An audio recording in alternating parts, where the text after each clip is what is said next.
Welcome to This Explainer. Today, we're unpacking a literal, historical, and intellectual detective story. We're going to look at one of the absolute most foundational ideas in modern theology, the concept that God created the entire universe out of absolute nothingness. I mean, it's a standard belief today, right? But as we're about to uncover, the actual historical origins of this idea are probably not what you've been taught. So where did creation from nothing actually come from? It's a fantastic question, isn't it? Despite being an absolute cornerstone of modern religious thought, this concept is historically pretty elusive. Most of us just assume it's simply always been part of the historical record, right? Just handed down from the very beginning of time. But when we actually dig into the timeline, we find a massive mystery. Where did this concept of a pure, absolute void actually originate? Okay, let's dive into this by playing a quick game of elimination. When we're searching for the inventors of creation from absolute nothingness, we have to cross off the most obvious historical suspects right out of the gate. The ancient Hebrews? Well, they didn't believe it. The ancient Egyptians? They didn't believe it either. And the ancient Greeks? Yeah, they certainly didn't believe it. Just to make sure we're all on the exact same page here, let's quickly define the two competing frameworks we're looking at. On one side, we have creatio ex nihilo. That's a Latin term meaning creation out of absolute nothingness. On the flip side is creatio ex materia, which means creation by organizing pre-existing material. This distinction is basically the foundation for the rest of our explainer. Now, if we apply this lens across the ancient world, a really fascinating pattern emerges. Looking at literally every single civilization that wrestled with the origins of the universe, I'm talking from Babylonian and Sumerian mythologies all the way to Hesiod's Greek theogony, they all arrived at the exact same conclusion. There was just no precedent for absolute absence. Creation always started with some kind of raw, chaotic stuff, water, darkness, or just unformed matter, that was then organized. And the linguistic evidence from the ancient Hebrews is where things get really interesting. Biblical Hebrew literally didn't even possess a word for absolute nothingness. The primary verb for create, bara, well, that means to organize or make fit for a purpose. It doesn't mean conjuring something from zero. The word ain simply means something isn't available right now. And tohu, which you see used in Genesis, describes formlessness or a desert, meaning it lacks purpose, not that it literally doesn't exist. But wait, what about the counter evidence? If you look at the Septuagint, which is the ancient Greek translation of the Hebrew texts, you'll find this specific line in the book of 2 Maccabees. God did not make them out of things that existed. Now, at first glance, that sounds like a total slam dunk for the out of nothing argument, doesn't it? But actually, it perfectly sets up a massive linguistic misunderstanding. And this brilliantly illustrates the danger of reading ancient texts through modern lenses. Look at this quote from the ancient Greek historian Xenophon, written centuries earlier.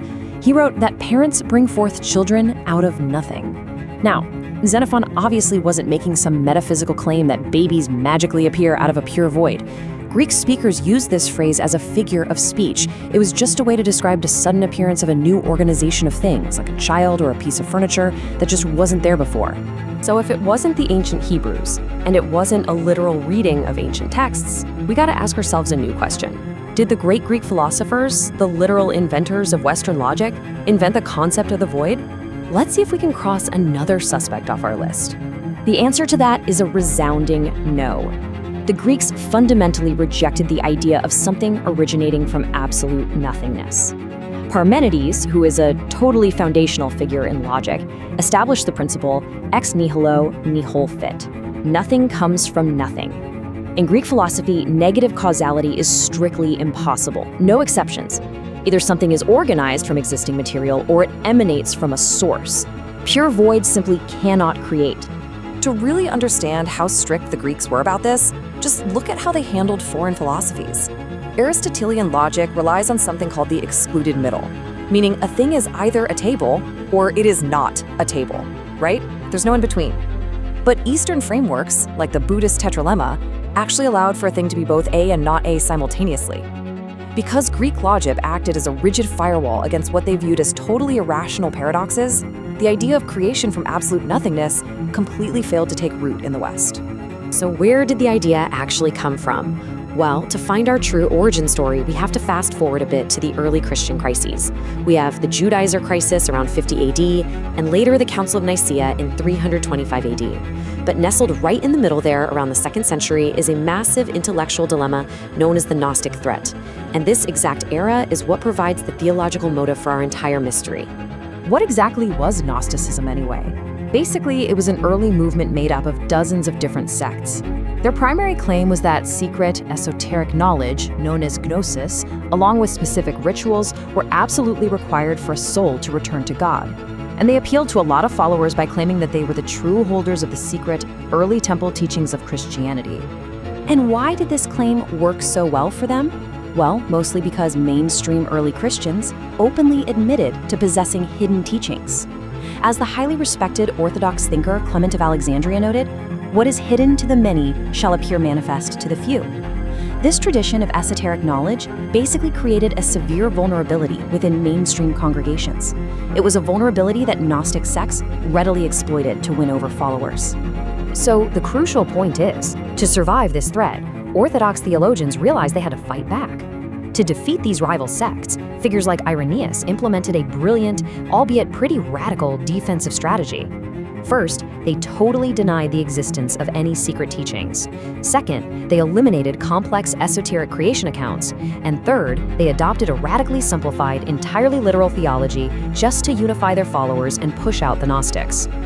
Okay, think of it like a superhero analogy. To prove their theology was superior to the Gnostics, early Christian thinkers essentially had to create a concept of God with absolutely no limitations or weaknesses whatsoever, literally like Superman without kryptonite.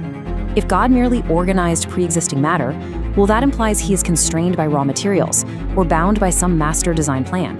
And to a 2nd century theologian fighting a massive doctrinal war, a constrained God just wasn't powerful enough. So here are the precise philosophical gymnastics required to invent this new doctrine. Step 1. Assert God is absolutely superior and totally free. Step 2. Realize that coexisting eternal matter implies God is limited by something outside himself. And step 3. Abandon classical Greek logic entirely and assert that God must have created the raw materials themselves out of absolute nothingness. Now, you might be wondering, who exactly pulled the trigger on this massive shift in theological history? We can actually trace this directly to a few specific 2nd century thinkers associated with the region of Antioch. You got Basilides, who kind of started the trend, followed by Tatian and Theophilus. They deliberately broke from both ancient Near Eastern traditions and strict Greek logic to craft a brand new intellectual weapon against their rivals. And what started as an improvised defense mechanism rapidly solidified into unquestionable truth. I mean, within just a few decades, major thinkers like Tertullian adopted creation out of nothing as standard Christian doctrine. The original context of the Gnostic debates was entirely forgotten, leaving behind a doctrine that had effectively severed its ties to ancient logical frameworks.